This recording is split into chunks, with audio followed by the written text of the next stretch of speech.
1800년대 초 프랑스 파리의 어둠 속 특히 범죄가 들끓던 낡은 골목길의 한 허름한 술집 안에서였습니다. 악명 높은 절도범 일당이 막대한 다이아몬드를 훔쳐낸 완벽한 범행을 자축하며 술잔을 부딪히고 있었습니다. 그들은 자신들이 경찰의 손이 결코 닿을 수 없는 안전한 아지트에 있다고 굳게 믿었습니다. 성공적인 범죄에 도취되어 미래를 계획하던 그 순간 낡은 나무 문이 삐걱이는 소리를 내며 천천히 열렸습니다. 그리고 그 틈으로 한 남자가 조용히 들어섰습니다. 남루한 외투를 걸치고 초라한 거린의 행색을 한 남자. 술에 취한 범인들은 그를 비웃으며 동정심 반, 조롱 반으로 술을 따랐습니다. 그러나 그 남자가 품속에서 번뜩이는 총을 꺼내 들었을 때 술집 안은 순식간에 공포와 긴장감으로 가득 찬 정적에 휩싸였습니다. 고요를 찢는 한 발의 총성이 울리고 범인 중 한 명이 피를 흘리며 바닥에 쓰러졌습니다. 그제야 어둠 속에 가려져 있던 남자의 얼굴이 서서히 드러났습니다. 쓰러진 절도범은 충격과 경악에 눈을 크게 뜨며 떨리는 목소리로 속삭였습니다. 설마 내가? 그는 믿을 수 없다는 듯 자신의 눈을 비볐습니다. 그 남자는 다름 아닌 그가 과거 함께 도둑질을 하던 동료였습니다. 이제는 프랑스 경찰의 악명 높은 수사관으로 이름을 떨치게 된 사내 외젠 프랑스와 비도크였습니다. 그의 등장은 범죄자들에게는 악몽이자 동시에 경찰에게는 새로운 희망의 등장이었습니다.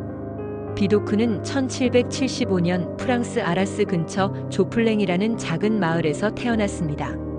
어린 시절부터 문제아로 불렸던 그는 타고난 영민함과 함께 통제불능의 기질을 보였습니다. 겨우 15살에 처음으로 감옥 생활을 경험하며 그의 인생은 범죄와 끊임없이 얽히기 시작했습니다. 절도, 사기, 폭행 그의 젊은 시절은 온통 범죄 기록으로 얼룩진 파란만장한 과거였습니다. 감옥에서 그는 세상의 가장 밑바닥, 즉 사회의 어둡고 음습한 이면을 적나라하게 경험했습니다. 그곳에서 범죄자들의 은밀한 언어와 암호, 사기꾼들의 교활한 속임수, 그리고 인간 본연의 어두운 면모와 욕망을 누구보다 깊이 이해하게 되었습니다. 그는 범죄자들의 심리와 행동 패턴을 통찰하는 능력을 길렀습니다. 그가 훗날 경찰이 되었을 때 이 모든 혹독한 경험은 가장 완벽한 수사 교본이 되었습니다.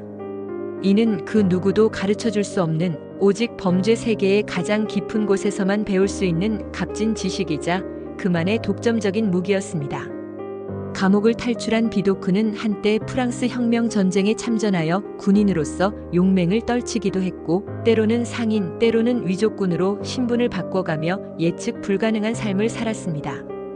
그는 끊임없이 새로운 정체성을 만들며 법망을 피해 다녔습니다. 그런 그가 인생을 완전히 바꾸게 된 결정적인 계기는 1809년 파리의 한 경찰서에서 찾아왔습니다. 당시 프랑스 경찰은 나폴레옹 전쟁 이후 혼란한 사회상 속에서 부패와 무능으로 가득했고 범죄자들은 거리에서 거리낌 없이 활개를 치며 무법천지를 만들고 있었습니다. 시민들은 불안에 떨었고 경찰은 무기력했습니다. 이러한 상황 속에서 비도크는 한 가지 중요한 생각을 떠올리게 됩니다. 범죄자를 효과적으로 잡으려면 그저 법을 집행하는 것을 넘어 범죄자의 머리로 생각해야 한다. 그들의 논리와 심리를 이해해야 한다. 그는 파리 경찰의 접근에 매우 대담하고 파격적인 제안을 했습니다. 나를 고용하시오. 내가 그들을 잡아주지. 경찰 고위 관계자들은 한때 프랑스에서 가장 악명 높았던 범죄자의 제안에 반신반의했지만 범죄가 너무 심각해 다른 대안이 없었기에 그의 제안을 검토하기 시작했습니다. 그리고 곧 그의 말이 단순한 허풍이 아니라 확고한 자신감과 진심에서 우러나온 것임을 알게 됩니다. 비도크는 자신의 독특한 배경, 즉 교도소 출신이라는 점을 최대한의 이점으로 활용했습니다. 그는 과거 범죄자들과의 넓고 깊은 인맥을 통해 누구도 접근할 수 없는 귀중한 정보를 얻어냈습니다. 또한 잠입수사와 변장, 그리고 함정수사를 자유자재로 활용하며 범죄자들의 허를 찔렀습니다. 그의 수사 방식은 기존의 틀에 박힌 경찰 업무와는 완전히 달랐습니다. 한 번은 위조 집회단에 깊숙이 잠입하여 그 조직의 리더를 직접 체포하는 대담함을 보였으면 또 다른 사건에서는 잔혹한 살인범을 추적하기 위해 무려 3주 동안이나 파리의 거리에서 노숙자로 살아가기도 했습니다. 이는 범인의 생활 방식을 완벽히 이해하고 그들의 은신처를 찾아내기 위한 끈질긴 노력이었습니다. 그의 신출귀몰하고 예측 불가능한 수사 방식은 곧 프랑스 전역에 전설처럼 퍼져나갔습니다. 사람들은 그를 가리켜 비도크가 움직이면 범죄자는 사라진다라고 말하며 경외와 두려움을 동시에 표현했습니다. 그의 혁신적인 수사 기법은 당시로서는 상상하기 어려운 것이었습니다. 비도크의 업적은 실로 놀라웠습니다. 그가 일생 동안 체포한 범죄자만 약 2만 명에 달한다는 기록이 남아 있습니다. 그는 현대 수사의 기초 개념이라고 할 수 있는 범죄 기록 관리, 지문 대조, 증거물 보관 및 분류와 같은 체계적인 시스템을 처음으로 도입했습니다. 당시에는 과학수사라는 개념 자체가 존재하지 않았지만 그는 사건마다 꼼꼼히 메모를 남기고 범인의 심리 상태, 범행 패턴, 범죄 현장의 공통점을 기록했습니다. 이러한 상세한 기록들은 훗날 수사 데이터베이스의 원형이 되었으며 후대 수사관들에게 귀중한 자료와 통찰력을 제공하는 데 결정적인 역할을 했습니다. 비도크는 결국 프랑스 경찰 내에서 범죄수사국이라는 특별한 기관을 창설하게 됩니다. 이 기관은 훗날 파리 경찰청의 핵심 부서가 되었고 그가 만든 수사 체계와 원칙은 지금까지도 이어져 현대 수사의 근간을 이루고 있습니다. 이는 단순한 조직 설립을 넘어 범죄 수사의 패러다임을 바꾼 역사적인 사건이었습니다. 그러나 모든 이가 그를 환영하고 존경한 것은 아니었습니다. 과거 전과자 출신이라는 이유로 그의 명성은 오랫동안 인정받지 못했으며 끊임없는 비난과 의심의 시선에 시달려야 했습니다.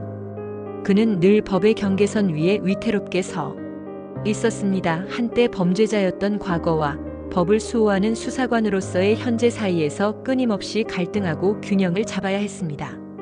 그의 존재 자체가 사회에 던지는 물음표였기 때문입니다. 비도크의 사생활 또한 그의 수사 방식만큼이나 전설적이었습니다. 그는 호탕하고 매력적인 남자였으며 뛰어난 춤 실력과 유려한 언변으로 수많은 여성을 사로잡았습니다. 수많은 연애를 즐겼지만 그는 정식 결혼은 하지 않았습니다.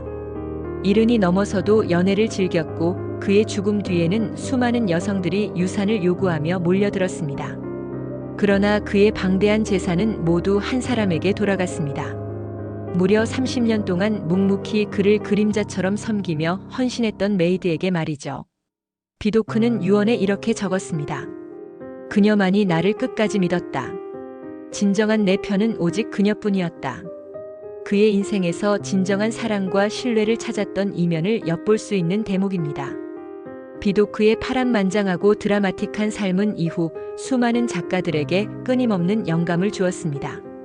프랑스의 데무노 빅토르 위고는 그의 걸작 레 미제라블에서 법과 정의를 상징하는 자베르 형사와 사회의 희생양인 장발장이라는 두 인물의 모델을 그에게서 얻었으며 발자크의 사실주의 소설 속 보트랭, 알렉상드르 듀마의 복수국 몬테크리스토 백작, 모리스 르블랑의 궤도, 아르센 류팽, 그리고 아서 코난 도일의 불멸의 탐정 셜록 홈즈까지 이 모든 매력적이고 복합적인 캐릭터들은 비도크의 독특한 삶과 성격 그리고 그의 그림자에서 태어난 존재들입니다. 그는 평생 글을 쓸 생각이 전혀 없었습니다. 글쓰기는 그의 관심사가 아니었으며 오직 현장에서 범죄자를 쫓는 것에 몰두했습니다. 하지만 그의 생생한 수사 기록과 회고록은 훗날 수많은 문학 작품의 원천이 되고 전 세계 독자들에게 영원히 기억될 줄은 그 자신도 미처 알지 못했을 것입니다. 1857년 81세의 나이로 파란만장한 삶을 마감한 비도크의 장례식에는 실로 수많은 사람들이 몰려들었습니다. 경찰 동료들, 그에게 체포되었던 전직 범죄자들, 그의 삶에서 영감을 얻었던 작가들, 그리고 그를 사랑했던 수많은 여성들까지 그의 삶을 긍정했든 부정했든 그를 사랑하고 또 두려워했던 모든 이들이 그의 이름을 한 번쯤은 입에 올리며 그의 마지막 길을 배웅했습니다. 사람들은 그를 이렇게 불렀습니다. 범죄자 중의 경찰, 경찰 중의 범죄자. 이 모순적인 호칭이야말로 그의 삶을 가장 정확하게 표현하는 말이었습니다. 비도크의 삶은 하나의 거대한 역설이었습니다. 죄를 지은 자가 역설적으로 법을 세우고 어둠에서 태어난 남자가 사회의 빛을 지켰습니다. 그는 스스로를 이렇게 표현했습니다. 나는 법의 그늘 속에서 살아왔다. 하지만 그 그늘을 누구보다 깊이 이해했기에 누군가를 빛으로 이끌 수 있었다. 그의 말은 그가 걸어온 길의 고뇌와 동시에 확고한 신념을 보여줍니다.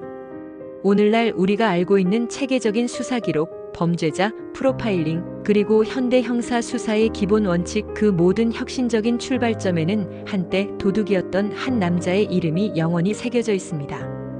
외젠 프랑수아 비도크. 그는 단순한 범죄자도 단순한 경찰도 아니었습니다. 그는 시대를 초월한 혁신가이자 자신의 삶으로 전설을 써내려간 인물이었습니다. 그의 이야기는 지금도 우리에게 많은 것을 시사합니다.